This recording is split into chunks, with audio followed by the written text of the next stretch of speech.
So hello everyone, welcome back to my channel. কেমন আছো তোমরা সবাই? আশা করি খুব ভালো আছো। তো চলো চলে এসেছি তোমাদের জন্য নতুন একটা ভিডিও। তো চলো শুরু করা যাক আজকের ভিডিও। তো বন্ধুরা, দেখতেই পাচ্ছ আমি কিন্তু আজকে চলে এসেছি হাবড়া বাণীপুর লোকোৎসব মেলাতে। আর আজকে তোমাদের সঙ্গে শেয়ার করবো এই মেলার সম্পূর্ণ ডিটেলস। তো চলো দেখতে থাকো, শুরু করা যাক আজকের এই ভিডিওটা এখান থেকে। বন্ধুরা, এই হাবড়া বাণীপুরের মেলা বা লোক উৎসবকে কিন্তু পশ্চিমবঙ্গের দ্বিতীয় বৃহত্তম মেলা বলা হয়, কারণ এই মেলাটা কিন্তু প্রচুর বড়। আর সব থেকে মেলায় হচ্ছে ইন্টারেস্টিং জিনিস যেটা লাগে সেটাই এখন তোমাদের সঙ্গে ফার্স্টে শেয়ার করছি। তো চলো দেখতে থাকো, তোমাদের খুবই ভালো লাগবে।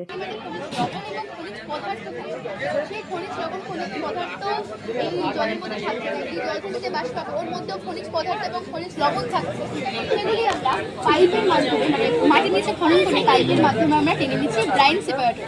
এটার কাজ হচ্ছে আমাদের বাষ্প থেকে খনিজ লবণ এবং খনিজ পদার্থগুলি আলাদা করা। আলাদা করে আমরা হাই স্পিড স্ট্রিম ইনজেক্টরে পাঠাচ্ছি। ইনজেক্টরে পাঠানোর ফলে ওই বাষ্পটাকে আমরা হাই স্পিডে টারবাইনে ইনজেক্ট করছি, যার ফলে কিনা টারবাইন দ্রুত বেগে ঘুরছে। আমরা জানি যে টারবাইন যদি দ্রুত বেগে ঘোরে তাহলে বিদ্যুৎ উৎপন্ন হচ্ছে, জেনারেটরে যাচ্ছে, সেখান থেকে আমরা ট্রান্সফরমার মাধ্যমে ওখানে পাঠিয়ে দিচ্ছি এবং ট্রান্সফরমার থেকে আর কম ভোল্টে এবার শহর গ্রামে সব জায়গায় বিদ্যুৎ সরবরাহ করতে হবে। এবার বাষ্প তো শেষ হবে না, সেই বাষ্পগুলো কোথায়? সেই বাষ্পটা আমরা কনডেন্সারে আনবো পাইপের মাধ্যমে এনে। কনডেন্সারের কাজ হচ্ছে বাষ্পকে জলে রূপান্তরিত করা। এই বাষ্পটা যখন জলে রূপান্তরিত হচ্ছে, বাষ্পটা উত্তপ্ত, তাই জলটা হচ্ছে আমাদের উত্তপ্ত। এই গরম জলটা আমরা কুলিং টাওয়ারে নিয়ে যাচ্ছি। কুলিং টাওয়ারে নিয়ে যাওয়ার ফলে সেই গরম জলটা ঠান্ডা হচ্ছে এবং ঠান্ডায় আমরা পুনরায় আবার সেই জলটা দিচ্ছি। এটা সম্পূর্ণ পরিবেশ বান্ধব এবং আমাদের বাথরুম হিসেবে যে জলটা বেরোচ্ছে সেটা আমরা আবার ভূগর্ভে ব্যবহার করতে পারি বা পিউরিফাইং করে আবার ড্রিঙ্কিং ওয়াটার হিসেবে ব্যবহার করতে পারি। সে ক্যামেরাটা কি করবে, সামনের ছবিটা ক্যাপচার করে সেটা ফুটিয়ে তুলবে। ফলে যেই ব্যক্তি ওভারটেক করার চেষ্টা করছে সেটাকে দেখে অনায়াসে চলে যাবে। দ্বিতীয় সমস্যাটা হলো গাড়ির আপার টিপারের সমস্যা। রাত টিপারটা হয়ে থাকে, হয়তো আপনি গাড়ি চালাচ্ছেন, আপনার গাড়ি লাইট টিপারে করা এবং এদিক থেকে আসতে এদিক থেকে যে গাড়িটা আসছে তার লাইট আপারে। এক্ষেত্রে কী হবে, আপনার লাইট যখন আপার যখন আপার দিকে পড়বে তখন আপনার অসুবিধা হবে গাড়ি চালাতে। তার জন্য কী হবে, দুটো গাড়ি যখন নির্দিষ্ট দূরত্বের মধ্যে আসবে তখন দুটো গাড়ি লাইটে ডিপার হয়ে যাবে। এবার তৃতীয় যে সমস্যাটা হলো জোরে গাড়ি চালানোর সমস্যা। তাহলে আমি কিন্তু তোমাদের সঙ্গে শেয়ার করলাম এরকম ইন্টারেস্টিং কিছু প্রজেক্ট। এটা কিন্তু হাবড়া ও অশোকনগর স্কুলের স্টুডেন্টরা এই প্রজেক্টটাকে প্রেজেন্ট করছে। দেখতেই পারলে কত সুন্দর এরা প্রজেক্টটা তৈরি করে কিন্তু প্রেজেন্ট করছে। তো আমার তো দেখতে সত্যি, আমার তো এই প্রজেক্টগুলো খুবই ভালো লেগেছে। তো দেখে নাও নেক্সট প্রজেক্টটা। ওভাম রিলিজ হয়, ওভাম মানে ডিম্বাণু। সে যদি ফার্টিলাইজেশন না হয় তাহলে কোনো ভেরিফিকেশন হয় না, বাচ্চা তৈরি হয় না, তখন কি ওভামটা একে নষ্ট হয়ে যায় এবং এন্ডোমেট্রিয়াম নামক একটি স্তর সে আস্তে আস্তে মোটা হতে শুরু করে। সেই স্তরটায় গিয়ে 28 দিনের মাথায় ছিঁড়ে ছিঁড়ে বেরিয়ে আসছে এবং ব্লাডও বেরিয়ে আসে। যেহেতু এন্ডোমেট্রিয়াম ছিঁড়ে ছিঁড়ে বেরিয়ে আসে তাছাড়া একটা পেইন তৈরি হয়। আর সেই পেইনটাকে আমরা যন্ত্রের মাধ্যমে তৈরি করেছি, এটা হলো পিরিয়ড স্ক্যাম সিমুলেটর, যাতে ছেলেরা এই পেইনটাকে এক্সপিরিয়েন্স করতে পারে। যেটা ফিজিক্যাল পেইন পুরোপুরি তৈরি করা কখনোই সম্ভব না। আমরা কিছুটা পরিমাণ পেইন তৈরি করেছি ভাইব্রেশনের মাধ্যমে, যে প্রত্যেকটা ছেলেরা ট্রাই করে এবং বুঝতে পারে এবং সাপোর্টিভ হয়ে ওঠে মেয়েদের প্রতি। মানে যে এটা মেয়েদের অনেক কিছু তৈরি হয়। সো আমরা চাইছি প্রত্যেকটা ছেলেরা ট্রাই করে কেবল সাপোর্টিভ হয়ে ওঠে মেয়েদের প্রতি এই টাইমটা অন্তত। সো যে কোনো একটা প্রজেক্টগুলো কিন্তু ছিল খুবই সুন্দর। আর প্রত্যেকটা মেয়ের পেন প্রত্যেকটা ছেলের কিভাবে বোঝা উচিত এই প্রজেক্টের মাধ্যমে কিন্তু তারা তুলে ধরেছে, যেটা কিন্তু খুবই ভালো লেগেছে। তো চলো দেখে নাও নেক্সট প্রজেক্ট। এটা গরম হবে তার সঙ্গে এটা গরম হবে, নিচ থেকে তাপ ওই দিকে বরফ দেওয়া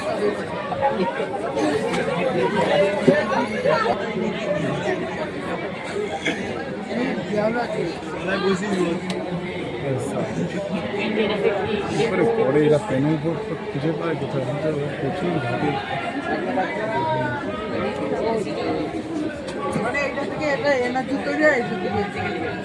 তো তারপরেই আমি এখানে চলে এসেছিলাম এই মেলার সবথেকে আকর্ষণীয় জিনিসের কাছে। এখানে কিন্তু সবথেকে বড় বড় বৃহৎ আকারের কিন্তু সবজি এখানে রাখা থাকে, আর যেটা কিন্তু এই মেলার খুবই বিখ্যাত এবং আকর্ষণীয় জিনিস। দেখতেই পাচ্ছ তোমরা যে প্রত্যেকটাই যে সামনে যে কচু গাছটা রয়েছে সেটার মানে সাইজটা কত বড়। তো চলো দেখতে থাকো। আর এই জায়গায় কিন্তু এটা খুবই ভালো লাগে দেখতে। তো তারপরে এখানে ছিল এই যে দেখতে পাচ্ছ যে বাণীপুর লোকোৎসব মেলার জন্য একটা সেলফি জোনও করা ছিল। তো চলো এরপরে তো আমার দেখা হয়ে গেছে, তারপরে একটুখানি মেলাটা ঘুরে নেব। তো চলো দেখতে থাকো পুরো ভিডিওটা, আশা করি খুবই ভালো লাগবে। আমার তো খুবই ভালো লাগছে মেলাটা ঘুরতে। তো তোমরা একদমই দেরি না করে চলে আসো মেলা, একবার এসে ঘুরে যাও আর দেখে নাও এরকম ইন্টারেস্টিং কিছু প্রজেক্ট, এরকম ইন্টারেস্টিং সব জিনিসপত্র। তো চলো একদম স্কিপ করো না, দেখতে থাকো পুরো ভিডিওটা।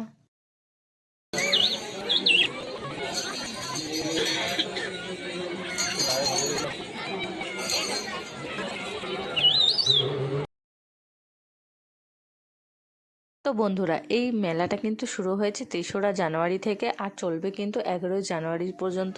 তো এরকম একটি ইন্টারেস্টিং এবং পশ্চিমবঙ্গের বৃহত্তম মেলা দেখতে কিন্তু চলে আসতেই পারো তোমরা এখানে। মেলা ঘুরতে ঘুরতে আমি কিন্তু চলে এসেছি এখানে পটেটো স্প্রিং কেকারের দোকানে, দেখতে পাচ্ছ। আর আমি এখান থেকে কিন্তু 40 টাকা দিয়ে এটা একটা নিয়ে নিয়েছি। আর এটা খেতে কিন্তু খুবই টেস্টি লাগে, যার জন্য কিন্তু আমি আবারও এই মেলায় এসে ট্রাই করে নিয়েছি। আর এই যে বিনস যে সসটা দেখতে পাচ্ছ, এটা কিন্তু একটু ইউনিক লেগেছে আর এটা কিন্তু খুবই টেস্টি ছিল। তো চলো আমরা এখন এটা খেয়ে নেব। খেয়ে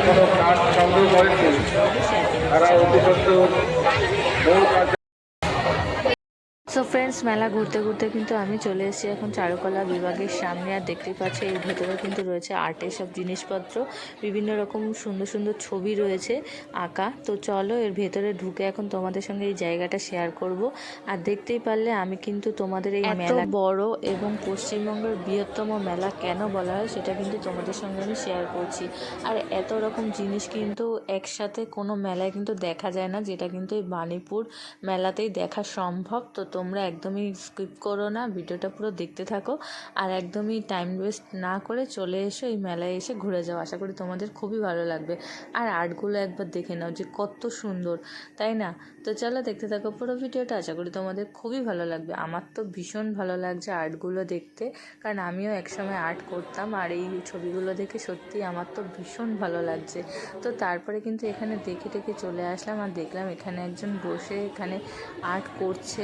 আর সেটা কিন্তু দেখতে বেশ লাগছিল। আর এটা কিন্তু দেখতে প্রচুর লোক এনার পেছনে দাঁড়িয়ে কিন্তু দেখছিল, যেটা কিন্তু খুবই ভালো লাগছিল। আর আর্ট করা সত্যি একটা মানে কি বলবো, পুরো একদম সাধনা বলতে পারো তোমরা। তো যেটা কিন্তু খুবই ভালো লাগে। তো তারপরে কিন্তু চলে এসেছি আমি এখানে একটা পিঠের দোকানে। তো এখান থেকে একটুখানি পিঠা খেয়ে নেবো, যেহেতু এখন পৌষ মাস চলছে, শীতকাল। তো তারপরে কিন্তু আমি এখান থেকে নিয়ে নিয়েছিলাম 40 টাকা দিয়ে একটা চুষি পিঠা, দেখতেই পাচ্ছে। তো চলো এবার এটা ট্রাই করবো আর খেতে দেখবো কেমন। তো ওটা ভালোই ছিল। তারপরে কিন্তু আমি এখানে নিয়ে নিয়েছি যে দুধে ডোবানো একটা পাটিসাপটা। আর মেলার পিঠেগুলো কিন্তু খুবই ভালো ছিল খেতে, আমার তো বেশ লেগেছে, টেস্টি ছিল। আমি অন্য কোনো মেলায় খেয়েছি, আমার এত ভালো লাগেনি, কিন্তু বাট এখানে যে ছিল খুবই ভালো ছিল। তো চলো তারপরে আরও ঘোরা যাক, আরও জিনিসপত্র দেখা যাক। তো তারপরে চলেছিলাম আমি এখানে একটা কুর্তির দোকানে, যেখানে কিন্তু কুর্তিগুলো পুরো ইউনিক ছিল।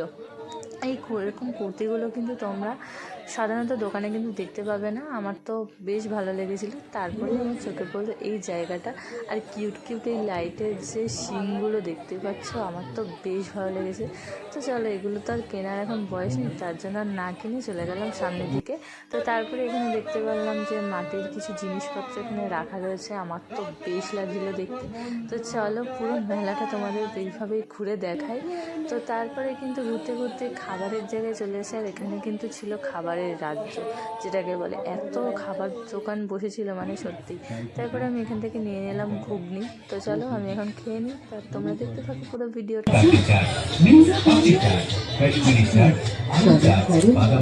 তো ঘুগনি খাওয়ার পাশেই কিন্তু এখানে বিক্রি হচ্ছিল পোলাও এবং চিকেন কষা। আর সেটা থেকে একদমই লোভ সামলাতে না পেরে আমিও নিয়ে নিলাম। আর এটার দাম ছিল মাত্র 60 টাকা, আর 60 টাকার 2 পিস চিকেন ছিল আর এরকম পোলাও ছিল। তো মোটামুটি ছিল, একটু ঝাল ছিল। তো তারপরে আমি চলে এসেছিলাম এরকম একটা পিকচারের দোকানে, 3D পিকচার। তো মেলায় কিন্তু বেশ লাগছে ঘুরতে।